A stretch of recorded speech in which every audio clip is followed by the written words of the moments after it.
Hello friends, perfection academy में आप सभी का स्वागत है। आज हम देख रहे हैं एस.डी. यादव मैथ्स से त्रिकोणमिति और त्रिकोणमिति का ये दूसरा भाग है। तो इसके बारे में आज हम पढ़ेंगे कोण और रेडियंस की प्रॉपर्टीज क्या क्या होती है। तो सबसे पहले देखते हैं डिग्री और रेडियन। देखो, डिग्री और रेडियन क्या होता है। किसी भी, चाहे बहुभुज हो, ठीक है, कोई भी बहुभुज हो गया आपका, उसके बारे में हम कैसे निकालते हैं। देखो मैं समझाता हूँ। सबसे पहले डिग्री क्या होती है, रेडियन क्या होता है। देखो, अगर मैं मान लेता हूं इस वृत्त का केंद्र O है, ठीक है, O, तो मैंने इसकी रेडियस खींच दी एक यहाँ पे और एक ये यहाँ पे, ठीक है। तो ये दो पॉइंट खींच दी मैंने। OA एक रेडियस है, ये भी R होगी। OB एक रेडियस है, ये भी R होगी। तो मेरे को एक चीज बताओ, ये वाला हिस्सा क्या हुआ। ये तो कर्व्ड शेप में है ना, कुछ इस प्रकार से। तो इसको क्या कहते हैं, A से लगा के B तक की दूरी, ये जो तिरछी है ये वाली, इसको कहते हैं चाप। इसको क्या कहते हैं, चाप। और यहां पे जो एंगल बनेगा वो बनेगा AOB, ये वाला एंगल थीटा, ठीक है। OB तक की दूरी क्या कहलाती है, ये कहलाती है आपकी त्रिज्या। और ये क्या है, ये केंद्र पे बना कोण है ना, इसलिए इसको कहते हैं केंद्र कोण। केंद्र कोण, ठीक है। तीनों चीजें आपके सामने क्लियर है। अब एक बात बता दूं मैं, किसी भी कोण को मापने की जो इकाई होती है, जैसे कि मान लो ये एंगल है थीटा, हमें नहीं पता कितना डिग्री का है ये, है ना। तो अगर किसी भी एंगल को हम निकालते हैं इस चाप के द्वारा, तो उसको हम रेडियन में निकालते हैं, हमेशा ध्यान रखना, ठीक है। तो सबसे पहले कोण क्या होता है, तो कोण निकालने की प्रॉपर्टी क्या है। अगर केंद्र पे बना कोण अगर हम निकाल रहे हैं, ध्यान से सुनना, सिर्फ केंद्र पे बना कोण अगर हमें निकालना है, सिर्फ केंद्र पे बना कोण, तो कोण निकालने की प्रॉपर्टी क्या है, कोण बराबर होता है चाप बटा त्रिज्या, ठीक है। ये बेसिक सा फार्मूला है। कोण बराबर क्या होता है, चाप बटे त्रिज्या। और हाँ, इसमें एक चीज ध्यान रखना हमेशा, इसमें ध्यान ये रखना है कि जो चाप की लंबाई होती है वो और त्रिज्या की लंबाई होती है वो, उनका रेशियो बराबर होता है, हमेशा ध्यान रखना है ये, ठीक है। तो कोण बराबर होता है चाप बटे त्रिज्या, ठीक है। अगर मैं मान लूं, अगर इसको समझाना चाहूं मैं आपको, तो देखो, अगर मान लूं मैं कि कोण है थीटा, ठीक है, थीटा है ना यहाँ पे ये, तो कोण है अगर थीटा, तो अगर मुझे रेडियन में निकालना है कोण को, ध्यान रखना, तो रेडियन को हम C से दर्शाते हैं। किससे दर्शाते हैं, C से डिनोट करते हैं इसको। तो थीटा, थीटा रेडियन, C, उसकी पावर C कर दो, घात, उसकी घात लगा दो C। तो इसको कहते हैं थीटा रेडियन इक्वल टू चाप। इसकी चाप क्या है, AB, ठीक है। और त्रिज्या कितनी है, R। तो अगर यहाँ पे मैं थीटा रेडियन निकालूंगा तो AB अपॉन R आएगा। अब AB की लेंथ दे देगा अपने को जो भी, और रेडियस दे देगा। इस हिसाब से हम एंगल्स रेडियन निकाल सकते हैं उसका, ठीक है। तो रेडियन को C से दर्शाते हैं, ये चीज पता चल गई। और हाँ, हमेशा ध्यान रखना, पाई रेडियन होता है वो 180 डिग्री होता है। आपने देखा होगा पाई की वैल्यू होती है 180। पाई की वैल्यू कितनी होती है, 180, लेकिन वो पाई रेडियन होता है एक्चुअली, ठीक है। हर जगह C लिखा नहीं होता है, लेकिन हमें समझना होता है। पाई C इक्वल टू होता है 180। हम जानते हैं पाई की दो वैल्यू होती है, पाई रेडियन 180 होता है और पाई की वैल्यू 22/7 भी होती है, ठीक है, मेंसुरेशन में। यहाँ पे हम कहीं कहीं इसका यूज भी करेंगे, दोनों का यूज करेंगे, ठीक है। लेकिन डिपेंड करता है पूछा क्या है, पूछने के अनुसार क्वेश्चंस को हम सोल्व करेंगे। हर जगह 180 या हर जगह 22/7 नहीं रख सकते हम। तो पाई C की वैल्यू होती है 180 डिग्री, ठीक है। तो पाई रेडियन, पाई C मतलब पाई रेडियन की वैल्यू होती है 180 डिग्री। अगर मुझे चाहिए यहाँ से 1 डिग्री, तो देखो पाई रेडियन इंटू 1 कर दूंगा तो कोई फर्क नहीं पड़ेगा ना। इस पाई को मैंने बटे में भेज दिया, तो यहाँ पे कितना बचा, 1, और 1 की पावर सिर्फ C बची, मतलब 1 रेडियन। तो 1 रेडियन की वैल्यू कितनी होगी, 180 डिग्री, और ये पाई आ गया बटे में। तो 1 radian equals to 180 degree upon pi. तो ये चीज आपको पता होना चाहिए। और हाँ, यहाँ पे अब ये पाई बचा है सिर्फ, ध्यान रखना, यहाँ पे ये पाई रेडियन नहीं बचा है। देखो पाई रेडियन तो यहाँ था, अब ये बटे में आने के बाद पाई बचा है, क्योंकि रेडियन तो वहीं रह गया। तो अब इस पाई की जगह आप 22/7 रख सकते हो। ये चीज क्लियर कर लेना अपने दिमाग में, ठीक है। तो कोण और रेडियन, तो देखो कोण और रेडियन में बता चुका हूं आपको। कोण कैसे निकालते हैं, कोण बराबर होता है चाप बटे त्रिज्या। और अगर जितना भी रेडियन निकालना है, मान लो 1 रेडियन निकालना है, इसका मतलब 1 की पावर C निकालना है, तो 180 डिग्री अपॉन पाई कर देना, अगर मुझे 2 रेडियन चाहिए, ठीक है, तो 2 रेडियन भी यही होगा, ठीक है। और हाँ, अगर आपको 2 रेडियन दिया हुआ इतना, तो आप 1 रेडियन निकाल सकते हो, 2 को भी बटे में भेज देना, ठीक है। इस प्रकार से क्वेश्चंस को मैं जब कराऊंगा तो समझ में आ जाएगा। अब इसके अंदर देखो त्रिभुज एवं बहुभुज है, जो कि बुक में दिए हुए थे, तो मैंने सोचा आपको ये चीज समझा दूं। त्रिभुज एवं बहुभुज, त्रिभुज वही है जिसकी 3, देखो त्रिभुज 3 भुजा वाला, और बहुभुज 3 से ज्यादा भुजा वाले, ठीक है, 3 से ज्यादा भुजा वाले कोई भी हो गया, जैसे चतुर्भुज हो गया, आपका पंचभुज हो गया, षटभुज हो गया, अष्टभुज, कुछ भी हो गया, ठीक है, ये सारे जो है बहुभुज कहलाते हैं। अब इनके बारे में बेसिक प्रॉपर्टी पढ़ेंगे कि कोई भी बहुभुज हुआ, त्रिभुज या बहुभुज कोई भी हुआ, उसके अंतः कोण, मतलब उसके अंदर जो बनेंगे ना एंगल, उनको हम कैसे निकालेंगे, ठीक है। तो देखो अंतः कोण हम कैसे निकालते हैं, समझना ध्यान से। अगर किसी भी त्रिभुज के हमें अंतः कोण निकालना है, इंटीरियर एंगल्स, जैसे मान लो अगर एक त्रिभुज है, त्रिभुज को समझा देता हूं मैं। त्रिभुज के अंतः कोण मतलब उसके अंदर बनने वाले एंगल, ये एबीसी के अंदर, तो ये तीनों एंगल्स कितने डिग्री के होते हैं या इनका योग कितना होता है। तो हमेशा ध्यान रखना कि किसी भी त्रिभुज या बहुभुज के अंतः कोणों का अगर हमें योग ज्ञात करना है, देखो हम जानते हैं त्रिभुज के तीनों कोणों का योग कितना होता है, 180 डिग्री होता है। हम जानते हैं त्रिभुज के तीनों कोणों का योग 180 डिग्री होता है, और चतुर्भुज के चारों कोणों का योग 360 डिग्री होता है। ये चीजें हम जानते हैं, ठीक है। लेकिन कैसे जानते हैं ये चीजें समझ लो। अंतः कोणों का योग अगर पूछ लिया उसने कि अष्टभुज के अंतः कोणों का योग कितना होगा, तो फिर हम सारे तो याद नहीं रख पाएंगे ना। तो उसके लिए थोड़ा सा समझ लेना, अंतः कोणों का योग हम जब भी निकालना है किसी भी बहुभुज का, वो पंचभुज भी पूछ सकता है, षटभुज भी, अष्टभुज भी, सप्तभुज भी, ठीक है। तो अंतः कोणों का योग अगर हमें कभी भी निकालना है तो वो होता है हमेशा 2n-4 इंटू 90 डिग्री, ठीक है। ये होता है अंतः कोणों का योग। यहाँ पे n का मतलब ये है कि वो कौन सा भुज है, त्रिभुज है, चतुर्भुज है। अगर 3 भुजा वाला है तो 3 रख दो, 4 भुजा वाला है तो n की जगह 4 रख दो, 5 भुजा वाला है पंचभुज है तो 5 रख दो, 6 भुजा वाला है तो षटभुज रख दो। मान लो अगर मैं त्रिभुज के अंतः कोणों का योग निकालना है मुझे, तो मैं क्या लिखूंगा, ब्रैकेट में 2 इंटू, त्रिभुज है ना तो 3 भुजा होगी तो 3 माइनस 4 इंटू 90। तो देखो 3 दूना 6, 6 में से गया 4, बचा कितना 2, तो 2 का गुणा 90 में करोगे तो 180। देखो त्रिभुज के तीनों कोणों का योग 180 होता है। ऐसे ही अगर मैं चतुर्भुज का निकालूंगा, ये रटना नहीं है, बस समझ लेना इतना सा कि किसी भी त्रिभुज या बहुभुज के अंतः कोणों का योग 2n-4 इंटू 90 डिग्री होता है। चतुर्भुज का निकालना है अगर, तो 2 इंटू, चतुर्भुज की 4 भुजाएं होती है तो 4 माइनस 4 इंटू 90। तो देखो 4 दूना 8, 8 में से गया 4, कितना बचा 4, 4 नम कितना होता है 36, मतलब 360 डिग्री। तो देखो चतुर्भुज के चारों कोणों का योग 360, ये देखो हमने लिखा था पहले। ऐसे आप सप्तभुज, अष्टभुज तक कुछ भी रख सकते हो। यहाँ पे 8 रखना है अगर अष्टभुज निकालो, यहाँ पे 7 रखना है, जो भी वैल्यूज हो हम इससे आसानी से निकाल सकते हैं।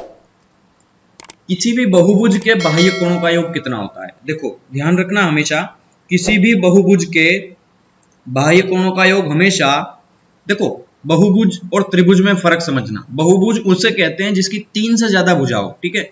यहाँ पे 2 चीजें क्लियर कर लेना, त्रिभुज और एक बहुभुज। अब यहाँ पे हमें देखो, अभी हमने पढ़ा त्रिभुज और बहुभुज के अंतः कोणों का योग, ठीक है। लेकिन अब हम पढ़ेंगे त्रिभुज और चतुर्भुज के बाह्य कोण, बहिष्कोण, एक्सटीरियर एंगल। जैसे कि त्रिभुज, कोई त्रिभुज है हमने बनाया, तो ये इसका देखो, ये एक त्रिभुज है, तो मैं कोई सी भी एक लाइन आगे बढ़ा दूं, आप चाहें तो इसको ऐसे खींच सकते हो, या फिर आप चाहें तो इसको ऐसे खींच दो। तो ऐसे खींचोगे तो ये यहाँ पे बहिष्कोण बनेगा, ठीक है। अगर आपने इसको ऐसे खींच दिया तो ये यहाँ पे बहिष्कोण बन गया। अगर आपने इसको ऐसे खींच दिया तो ये यहाँ पे बहिष्कोण बन गया। तो ये क्या है, बाहर बने हैं त्रिभुज के, तो इसको क्या कहते हैं, बहिष्कोण। और हाँ, हमेशा एक चीज ध्यान रखना, त्रिभुज के बहिष्कोणों का योग, त्रिभुज के अंतः कोण व अंतः नहीं, ये तो बहिष्कोण है ना। तो त्रिभुज के बहिष्कोण का योग हमेशा, मतलब ये बाहर वाले एंगल, एक ये वाला एंगल, एक ये वाला एंगल और एक ये वाला एंगल, तीनों एंगल को जब भी जोड़ेंगे ना, हमेशा 360 डिग्री होगा। और यही 360 डिग्री बहुभुज के किसी भी बहुभुज के लिए एप्लीकेबल होगा। जैसे मान लो आपने चतुर्भुज बनाया तो लिखने की जरूरत नहीं है, कोई फार्मूला नहीं इसका, उसके भी चारों बाह्य कोणों का योग 360 डिग्री होगा। पंचभुज बनाया तो पंचभुज के भी बाह्य कोणों का योग 360 होगा, सप्तभुज का भी 360 होगा, अष्टभुज का भी 360 होगा। तो सबका रट लेना आप कि किसी भी बहुभुज जिसमें त्रिभुज भी अगर शामिल कर लें तो सभी के बाह्य कोणों का योग तो हमेशा कितना होगा, 360 डिग्री होता है। तो ये चीज आपको याद रखने की जरूरत बिल्कुल नहीं है, क्योंकि इसमें तो सब चीज कॉमन है। अगर त्रिभुज के बाह्य कोणों का योग पूछे तो भी 360, चतुर्भुज का पूछे तो भी 360, अष्टभुज, सप्तभुज, पंचभुज, षटभुज जो पूछे हमसे उसके सभी के बाह्य कोणों का, बहिष्कोणों का या एक्सटीरियर एंगल्स जो होगा वो हमेशा 360 होगा। लेकिन अंतः कोणों का योग हमेशा इस फार्मूले से हम निकाल सकते हैं किसी भी त्रिभुज का या बहुभुज का। तो 2n-4 इंटू 90 डिग्री। अब सीधा हम क्वेश्चंस करने वाले हैं इसके, ठीक है। तो क्वेश्चंस को सबसे पहले देखो, क्वेश्चंस बहुत अच्छे से आप कब समझेंगे पता है, जब आप खुद उसको ट्राई करेंगे। तो सबसे पहले मेरी रिक्वेस्ट है कि आप खुद उस क्वेश्चंस को करें, उसके बाद ही इसका कंप्लीट सॉल्यूशन आप देखें। जिसे 3π/2 है तो और 3π/2 रेडियन दिया हुआ है, तो इसका मान क्या होगा। तो सबसे पहले आपको मैंने जो जो चीजें बताई है उसके अनुसार इसको समझने की कोशिश करो, खुद सोल्व करो। चलो सॉल्यूशन देखते हैं। 3π/2 रेडियन का मान क्या है। रेडियन मीन्स होता है पाई की पावर, ठीक है। तो देखना यहाँ पे 3/2 तो है और पाई की पावर c मतलब होता है 180 डिग्री। तो 2 से 180 कटेगा 90 बार, तो 9 कितना हो गया 27, मतलब 270 डिग्री हो गया हमारा आंसर यहाँ पे। 4π/5 प्लस 2π/3 का मान अंश में कितना होगा, अंश में पूछा इसका अंश, ठीक है, डिग्री में मतलब। तो रेडियन से डिग्री में पूछ रहा है ये, इसका मतलब यही है कहने का, ठीक है। तो आप सीधा सोल्व कर लो इसको पहले चाहें तो आप, या फिर आप सीधा 180 रख दो उसकी जगह। तो 4 इंटू पाई की जगह 180 रख दो, क्योंकि उसका मान अंश में, अंश का मतलब होता है डिग्री, ध्यान रखना है ना, अंश का मतलब होता है डिग्री। तो डिग्री में कब मान आएगा, जब वो मान रेडियन में हो डेफिनेटली। तो यहाँ पे न देगा तो भी हमें समझना है कि पाई की पावर c है ये, ठीक है। तो यहाँ पे 4 इंटू 180/5 प्लस 2 इंटू 180/3, ठीक है। इसको आप इससे सोल्व करेंगे तो ये लगभग 36 बार कटना चाहिए। 5 छंग 30 की 0, 3 बचा, 5 या 15, 3 18, बिल्कुल सही है। और 3 छंग 18 60 बार। तो 36 चौक कितना होगा, 36 दूना 72, 72 दूना 144 प्लस 60 दूना 120। तो इनको जोड़ लेंगे तो 4, 4 और 2 6, 264 डिग्री आएगा। तो 264 डिग्री ऑप्शन ए हो गया हमारा आंसर यहाँ पे, ठीक है। 18 डिग्री का मान रेडियन में क्या होगा, ध्यान से समझना। 18 डिग्री का मान रेडियन में पूछा है, तो देखो 18 डिग्री निकालना है हमें, है ना। तो यहाँ पे देखो दो तरीके हैं, एक आप ऑप्शन से कर लो, 180 है ये पाई का मान, तो 180 को आप 5 से 2 भाग, 18 पंजे तो 90 होता है, मतलब यहाँ पे जो है वो 5 का डबल चाहिए, ठीक है। देखो ये π/10 आपको देखने से ही पता चल रहा है, पाई की वैल्यू कितनी होती है 180 डिग्री, और बटे में कितना है 10, तो 0 से 0 कटेगा तभी तो 18 आएगा। तो आप ऑप्शन से भी सोल्व कर सकते हो इस चीज को, ठीक है। लेकिन ऑप्शन से हम नहीं करने वाले इसको, मैं आपको थोड़ा कंसेप्चुअल मेथड बताऊंगा, ठीक है, कि किसी भी 1 डिग्री की वैल्यू या पाई रेडियन की वैल्यू हम कैसे निकालते हैं।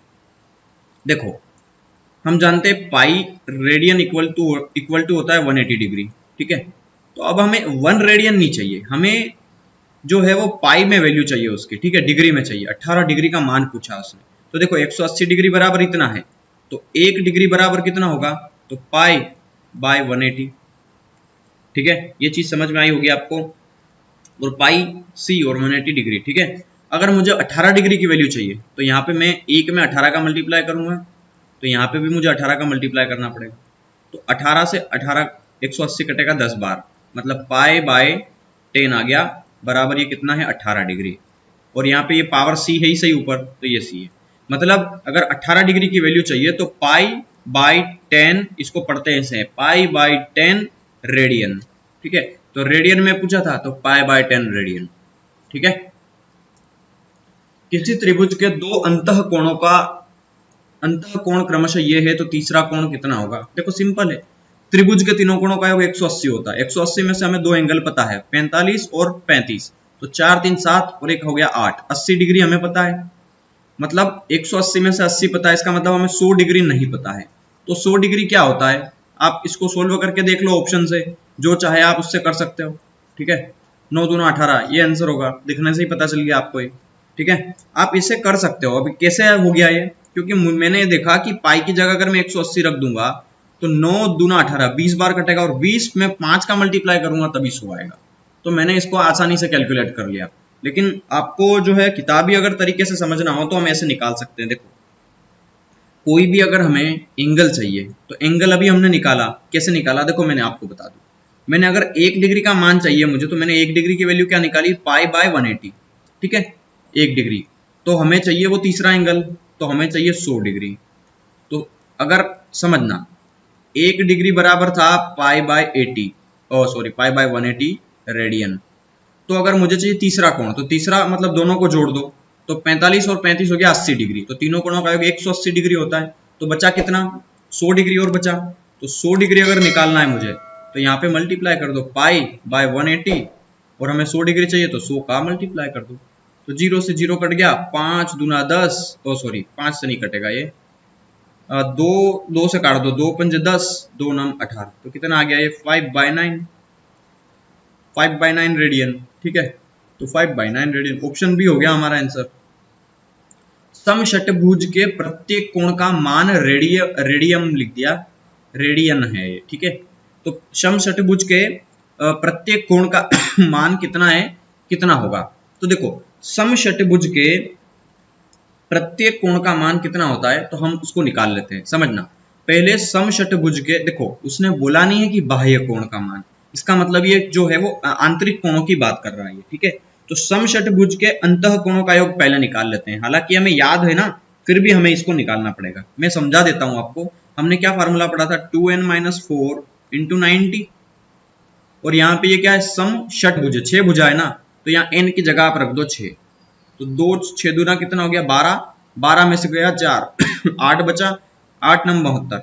मतलब सारे एंगल का जो सम है वो 720 डिग्री है। समषटभुज के अंतः कोणों का योग, अंतः कोण आ गए इसके 720 डिग्री के। ठीक है, अगर ये प्रत्येक कोण पूछ रहा है, हर एक कोण कितने कितने डिग्री का होगा, तो देखो सारे कोण 720 डिग्री के हैं, और अगर मुझे एक कोण चाहिए तो टोटल कितने, 6 कोण है उसके, तो हमें 6 से भाग देना है, क्योंकि समषटभुज है तो 6 कोण होंगे उसके, तो हर एक कोण लगभग 120 डिग्री का होगा। ठीक है, 120 डिग्री का होगा। तो 120 डिग्री किससे बन रहा है, आप ऑप्शन से भी चेक कर सकते हो। यहाँ पे 180 आएगा, 180 8 से नहीं कटता, आप हटा दो इसको। 3π/4, आप इसको 90 से काट सकते हो, ये भी नहीं कटेगा। देखो 90 45, तो 4 3 जा नहीं, ये भी नहीं कटेगा। 180 का आधा 9, 9 पंजे 45। देखो ऐसे मत करो, आप इसको सोल्व करके ही देख लो। चलो, अगर मुझे रेडियन में वैल्यूज चाहिए तो हमें प्रत्येक कोण का मान रेडियन में चाहिए। ठीक है, तो रेडियन में निकालने के लिए मैंने क्या बताया था आपको, कि जितना भी, अगर 1 डिग्री की वैल्यू है पाई बाय 180, तो मुझे 120 डिग्री की वैल्यू चाहिए, तो 120 का मल्टीप्लाई अगर मैं इधर करूंगा तो 120 का मल्टीप्लाई इधर भी कर दूंगा। तो 0 से 0 कट गया, 6 दूना 12, 6 तिया 18, 2π/3।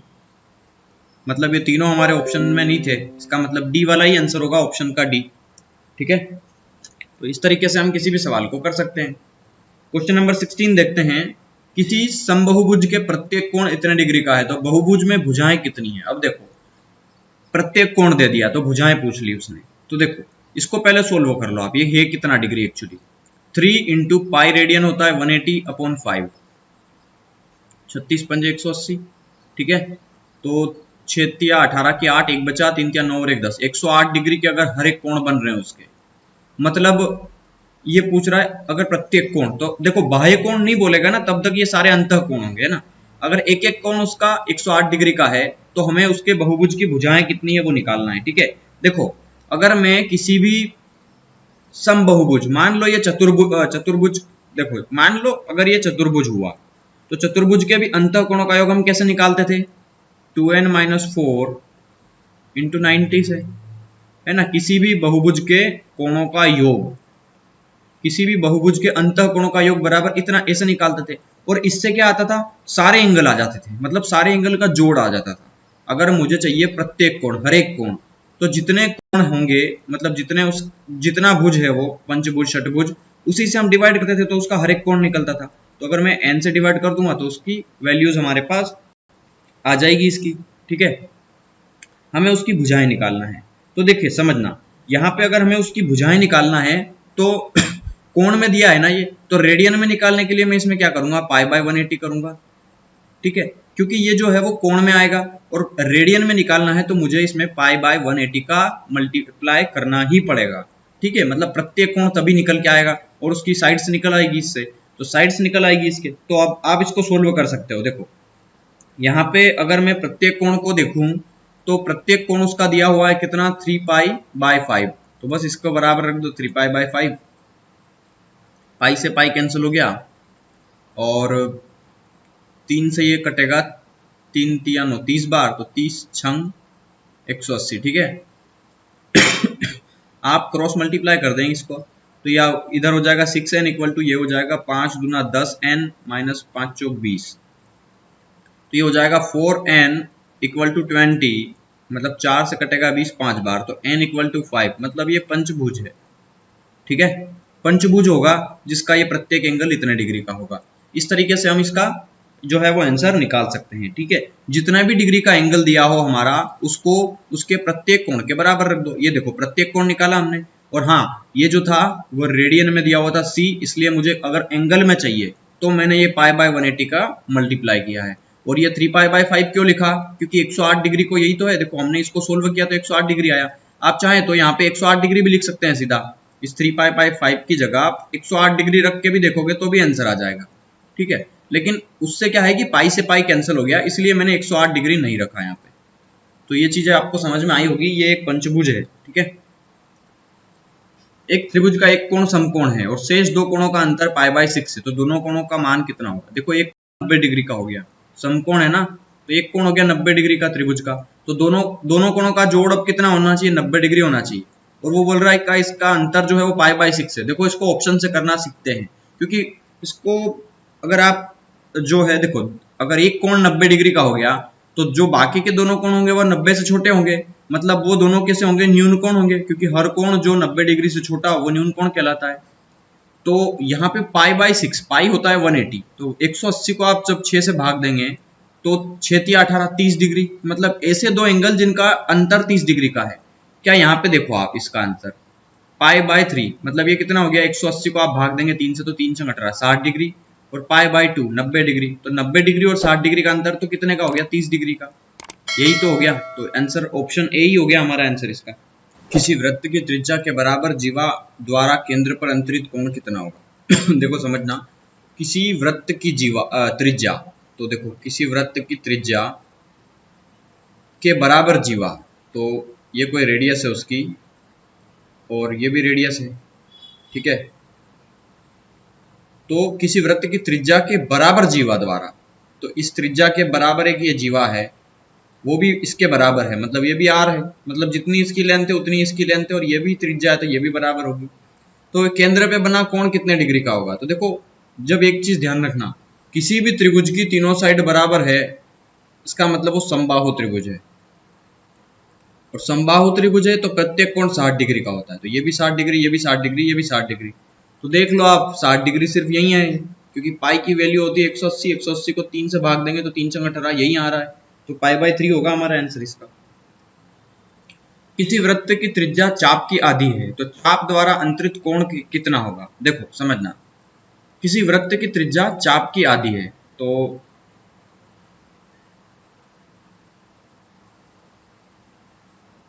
कुछ इस प्रकार है, ये सेंटर है इसका ओ, और ये जो है चाप की आधी है। मतलब इसको मैं अगर समझाना चाहूं, देखो किसी वृत्त की त्रिज्या चाप की आधी है तो कोण कितना होगा। तो देखो मैंने आपको बताया है, ये कोण बराबर कैसे निकालते हैं हम, चाप बटे त्रिज्या। ये तो सिंपल क्वेश्चन हो गया। तो कोण अगर हमें निकालना है अंतरित कोण, चाप द्वारा केंद्र पे अंतरित कोण, तो चाप बराबर कितना होगा, चाप की आधी है ना त्रिज्या, तो चाप अगर 2 है तो त्रिज्या कितनी होगी 1, उसकी आधी हो गई। आप अगर इसको 4 मान लो तो त्रिज्या कितनी होगी, उसकी आधी 2, तो भी 2 ही आंसर आएगा। आप जो भी मानो इसको, आप 180 मान लो तो ये इसकी आधी होगी 90, तो काटोगे तो 2 ही आएगा ना। मतलब चाप तो कोण कितने का हो गया 2 रेडियन, क्योंकि चाप डबल है उसकी रेडियस का, रेशो में देखो आप, तो अगर ये 1 रेडियन है तो ये 2 रेडियन है, तो इसके बटे में 1 रेडियन लिखो या मत लिखो, ठीक है। तो ये कितना हो जाएगा 2 रेडियन। ओके, तो केंद्र पे अंतरित कोण जो होगा वो 2 रेडियन होगा। दो वृत्तों के बराबर चाप उनके केंद्रों पर 60 डिग्री और 75 डिग्री के कोण बनाते हैं, तो उनके वृत्त की त्रिज्या कितनी होगी? देखो समझना, अच्छा क्वेश्चन है। दो वृत्त है, ये एक ए बी चाप हो गया इसका, ये भी ए बी चाप हो गया इसका, या सी डी मान लो इसको। यहाँ पे कोई दो पॉइंट है, ये ए पॉइंट, ये बी पॉइंट, ये सी पॉइंट, ये डी पॉइंट। सी डी क्या है? एक चाप है, इसने केंद्र पे एक कोण बनाया, ये वाला। ए बी एक चाप है जिसने केंद्र पे कोण बनाया O1 और इसने बनाया O2, ठीक है। ये बनाया इसने 60 डिग्री का, इसने बनाया 75 डिग्री का। ये पूछ रहा है वृत्त की त्रिज्याओं में रेशो बताओ। देखो मैंने एक चीज बताई थी जब मैंने इसका बेसिक कंसेप्ट बताया था इसी वीडियो में शुरू में, मैंने क्या बताया था कि जो त्रिज्या होती है वो और जो चाप होता है वो, उसका रेशो बराबर होता है हमेशा, ठीक है। तो रेशो में सेम होंगे ये, तो आप एक काम कर सकते हो इसका, हमें अगर कोण पता है तो कोण बराबर क्या होता है? चाप बटे त्रिज्या। पाप लिख दिया मैंने, चाप, चाप बटे त्रिज्या। इसकी त्रिज्या मान लो R1 है, इसकी मान लो R2 है।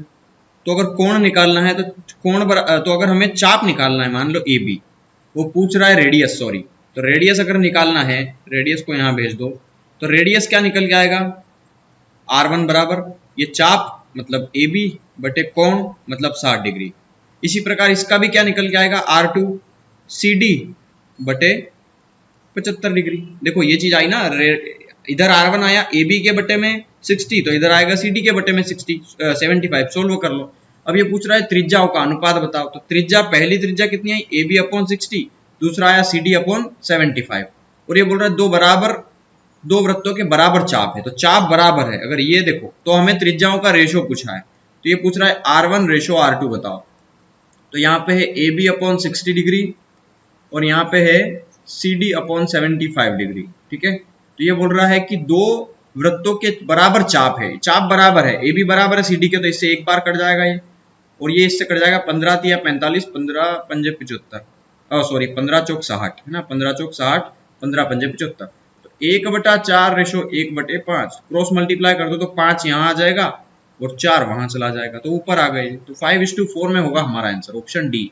4:5 में नहीं होगा, आप देखते ही लगा दोगे 15 चौक 60, 15 पंजे 75, तो गलत होगा। इसको सोल्व करोगे तभी समझ में आएगा एक्चुअल में, ठीक है। आप सीधा उसको काटना मत वहां पे, क्योंकि यहाँ पे 4:5 भी दिया हुआ, लेकिन एक्चुअली आंसर इसका आएगा 5:4 में। मानक सहरूपीयता, स्टैंडर्ड आइडेंटिटीज। देखो ये फिर से एक अलग कंसेप्ट आ गया है, तो इस वीडियो को यहीं तक रखते हैं, ठीक है। अगली वीडियो में मैं स्टैंडर्ड प्रॉपर्टीज बताऊंगा इसकी, सोल्व कैसे करते हैं उनको, क्योंकि यहाँ पे चाप से रिलेटेड क्वेश्चंस जो है वो इस वीडियो में खत्म हो गए हमारे। तो ये वीडियो आपको कैसी लगी है आपको कमेंट करके बताना है। अगली वीडियोस होगी उसकी स्टैंडर्ड प्रॉपर्टीज पे, ठीक है। तो जो जो फार्मूले होते हैं उसके बेसिक्स है वो मैं बताऊंगा, क्योंकि ये ट्रिग्नोमेट्री है, बिना फार्मूले के हम नहीं कर सकते हैं, इसको 100 मान के नहीं कर सकते हम, ठीक है। इसमें 10 की वैल्यू पूछिए तो 10 तो निकालना ही पड़ेगा हमें। तो चलिए आज की वीडियो में इतना ही, thank you and bye bye. और हाँ, अगर नए आए हो तो चैनल को सब्सक्राइब कर देना और वीडियो को लाइक कर देना।